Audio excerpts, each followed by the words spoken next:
I think teachers cooperating with students benefited the project because they also had ideas, not just us who did the thinking, they did some ideas as well. And they give us some ideas and we'd take that on board and maybe change it in a way we'd like it to fit into our designs and builds. We learn a lot about our everyday life and how we switch on a light or switch off a light. We learn about which ones are fossil fuels, which ones aren't, which ones are the most efficient, which ones aren't, and which ones are the easiest to use, the most expensive. I learned about what some of the energies are and how it affects the environment or helps the environment. We chose solar as our energy of choice in our sustainable village because it's sustainable and therefore better for the city in the long term. We had to learn how to organise our time and make it work for us. Everyone was put in a group no matter what they were in charge of. So we had to be able to communicate well.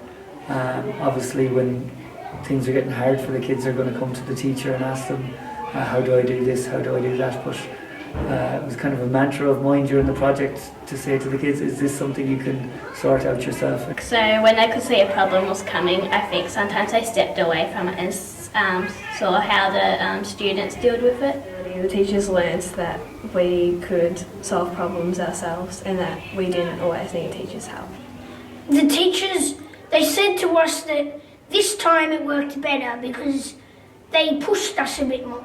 They said last time that they didn't really step out of their comfort zone, you could say. They stayed inside that box.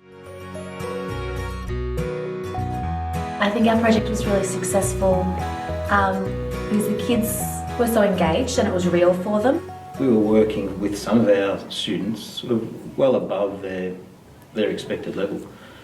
So it keeps them engaged, keeps them enthusiastic. Being able to work with the kids and lay out that village of 50 square metres, have the rest of the school come in, have the local councillors come in, and to see the delight on the kids' face when these people were amazed at what they had produced, I think that it makes all that hard work worth it. It was very enjoyable all the way along, but that end product was just superb.